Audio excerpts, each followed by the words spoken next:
যেই টিকিটের মূল্য মাত্র 55 টাকা ব্রাহ্মণবাড়িয়া, এখন নিচে 200 টাকা। মূল্য বেশি নিচে 400 টাকা নেই তো 450 টাকা নাই। 150 টাকা চট্টগ্রাম, এখন উনি কত 550 টাকা, সিট নাই। আমি ওনাদের কাছে ভৈরবের টিকিট চাওয়াতে আমাকে উনি আখাউড়ার টিকিট ধরিয়ে দিয়েছে। 195 টাকা মূল্য দেওয়া, আরও 5 টাকা বেশি নিয়েছে, বলতে 200 টাকা নিয়েছে। 95 টাকা মূল্য দেওয়া, তাই 5 টাকা আমি আরও বেশি দিচ্ছি।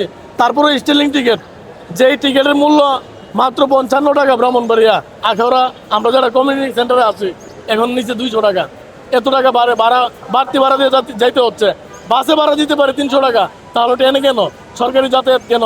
তারপরে 5 টাকা বেশি নিচে মূল্য দেওয়া আছে। আমার টিকিটে গিয়ে দেখতে পারেন, মূল্য দেওয়া আছে 195 টাকা, নিয়েছে 200 টাকা, 5 টাকা আরো বাড়তি দিতে হচ্ছে।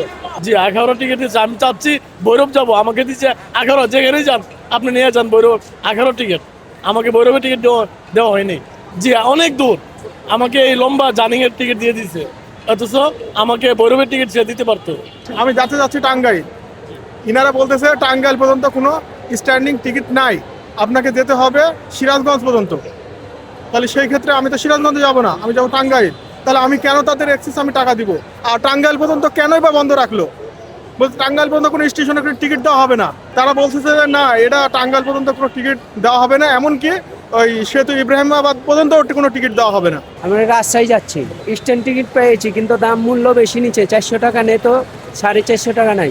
আগে নিত 400 টাকা, 450 টাকা নিচে সিট ছাড়া। বসে যাওয়ার কই সুযোগ? হয়তো কোনো সিটে জায়গা পাইলে তাইলে হয়তো বসে যেতে পারতাম, কিন্তু যদি সিট না পাইতো দাঁড়িয়ে যেতে হইব না। আর রোজার দিনে রোজা রেখে আপনার এত কষ্ট করে যাওয়া যায়, সিট ছাড়া 450 টাকা ভাড়া নাই।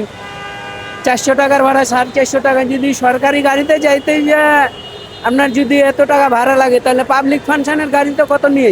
150 টাকা চট্টগ্রাম, এখন উনি কত 550 টাকা, সিট নাই। তাহলে কেমন হইলো? উনি যাবে নরসিংদী, কত 200 টাকা, দিয়ে নামবেন 200 টাকা। এটা তো কোনো কথা না। আমরা তো যাই যে আপনার 100 টাকা দিয়া, তাহলে উনি কি বলবো? উনি কত বাবা দিয়ে 550 টাকা লাগবে, তাহলে সেটা যান, বসলে এলাম। ওনার লোকে তার বেশি কথা বললাম, মহিলা কারবার। সিট দিয়ে বলছে 550 টাকা দিয়ে যামুগা সিডান, 600 টাকা দিয়ে যামুগা সিডান। তো ট্রেনের দরকার কি আছে? সিট ছাড়া আপনার 550 টাকা দিয়া। আমি এখন চাপাই যাবো, পাইছি এখন রাজশাহীতে যাবো, যে ওখান থেকে বাসে হোক ট্রেনে হোক। হ্যাঁ, 450 টাকা। হ্যাঁ, ঈদের হিসাবে ঠিকই আছে। না বেশি না তো, বেশি হলে তো আরো বেশি হওয়ার কথা ছিল। 9:30টার দিকে আসছি, এসে এখন টিকিট পেলাম।